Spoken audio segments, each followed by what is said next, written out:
Right, in the next section of part 3, we see Bryony really starting to sort of rebuild her identity. She starts to get better as a nurse, she starts to help people. She finds her identity as a writer as well, so we actually get her creating a self again, almost. In much the same way as Louisa creates herself. She falls down at her dad's feet and then sort of builds herself back up. The same thing happens here.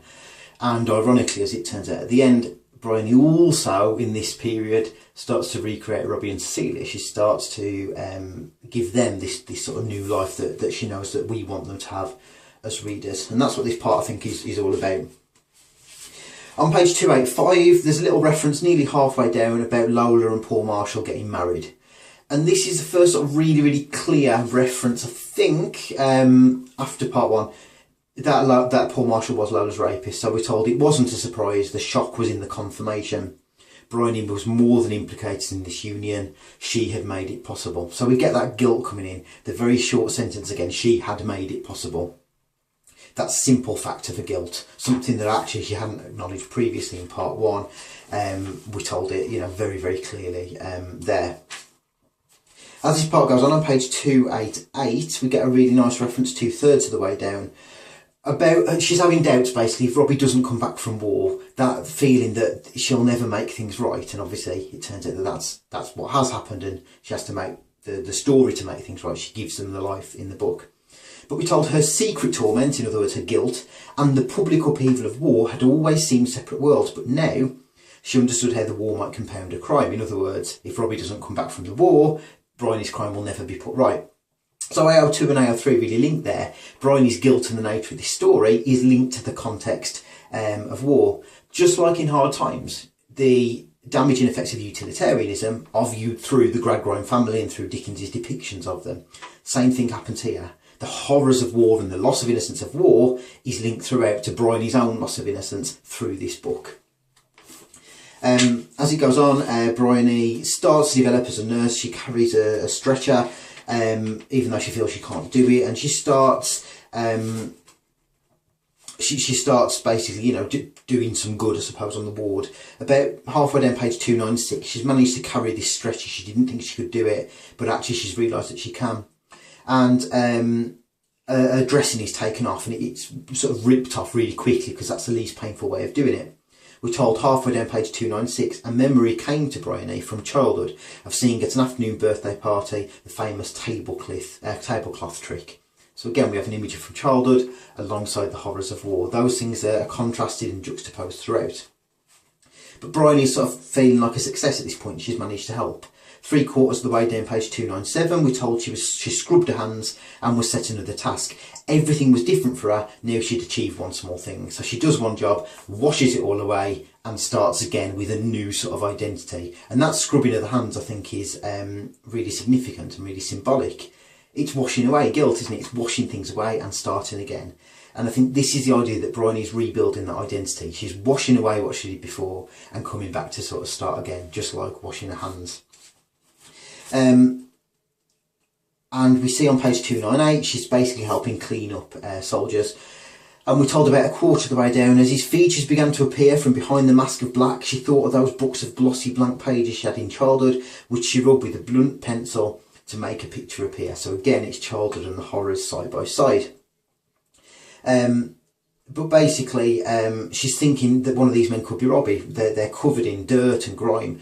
For all she knows, it could be Robbie. And she's thinking about that. She thought too how one of these men might be Robbie, how she would dress his wounds without knowing who he was, and with cotton wool tenderly rub his face until his familiar features emerged, and then we would turn to her with gratitude, realise who she was and take her hand, and in silently squeezing it, forgive her.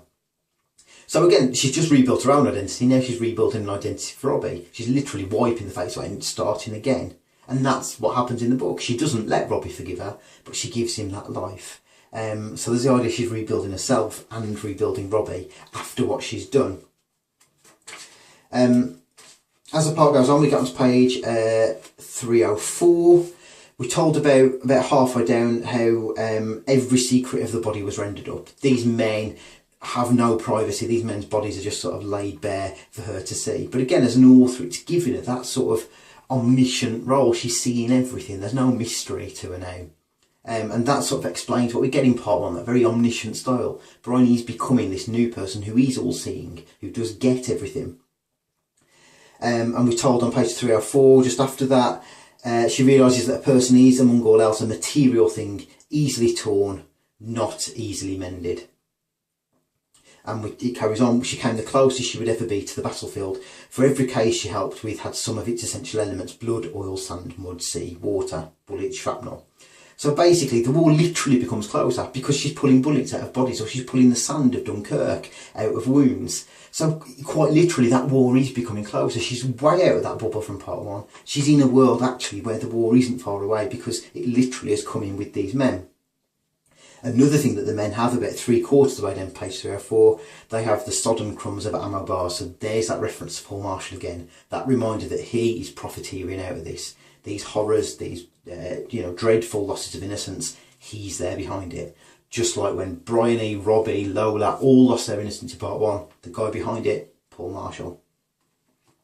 On page 305, we get the description of Luke Cornet, who's really significant. Okay, so he's French, and he's this young boy who looks about 15. He looks like this child who's been the horrors of war. And Bryony speaks to him, and it turns out he's missing. Basically, he's got a massive head wound, and he dies. But he's got very little memory, and he's become even more childlike because of his injury. Massively significant character. Again, his childhood and war side by side.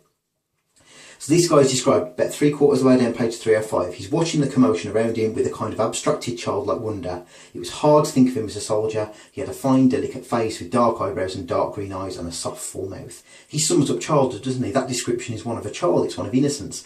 But he has been damaged and destroyed by the war, symbolic of exactly what the war has done to Robbie, to Bryony, to Cecilia, to everyone. He also speaks in French. We see that at the very bottom of page 305. A bit like Sissy in Hard Times, she speaks a different language, doesn't she, really, because she doesn't speak the language of utilitarianism. She can't tell them what a horse is. She speaks in terms of how it makes her feel. And Luke's very similar to that. He's this child who's out of place in this horrible world, just like Sissy. Now, Bryony sort of lies to Luke, but it's very, very different to her lie in part 1 where she said she saw Robbie. We're told on page 306, about 1/4 of the way down, there was such friendliness and charm in his eyes, such boyish eagerness to engage her, that she could only go along. So she's lying, but it's not like part 1 where she's desperate to get out of childhood and be an adult and understand these things. Here she's lying to go back to childhood, to keep his innocence intact, to keep him happy. So it's another lie, but it's a much more beneficial lie. It's a much more helpful, healing lie. Just like the lie we get at the end when she says, yeah, I've made Robbie and Cecilia stay alive, but not for my sake, because that's what readers want. And that carries on when Luke is asking about her sister. And he asks what the boyfriend's name. He says, Robbie. And Luke says, and they're married now and happy. And she says, I hope they will be soon. So again, she's carrying on this lie to Luke. And it's linking to her own lie now. Okay, this lie where she brings Cecilia and Robbie back to life at the end and gives them this life together. It's linked to this lie for Luke. And we do understand that this is where Bryony is sort of, completing her drafts of Atonement and building this identity as an author and giving people what they want, but not for her own sake. Because actually, ultimately, in a story, we all want this innocence, just like Luke does. We're told on page 309, about 2/3 of the way down, he asks, do you love me? She hesitated, yes, no other reply was possible. Besides, for that moment, she did. Okay, so again, it's that return to childlike innocence. She's building her identity, but sort of getting some sense of innocence back. She's in the horrors of war. It's not like it was in part 1. It's not this bubble, but she's understanding the sort of beauty of innocence and gives us that because that's what we want. And on page 310, we're told about halfway down, she whispers her name. She's not allowed to do that as a nurse, but she whispers to him, it's Bryony. She said, so only he would hear. So in this world where she's not allowed this personal identity, she's not allowed this first name, the only person who's told it is Luke Cornet, who represents innocence, who represents childhood. And I think that is why this section of Atonement is really, really significant. As it carries on, we get a letter from Sybil Connolly, who was a real man, a real editor, and he reports back to Bryony on the story that she started.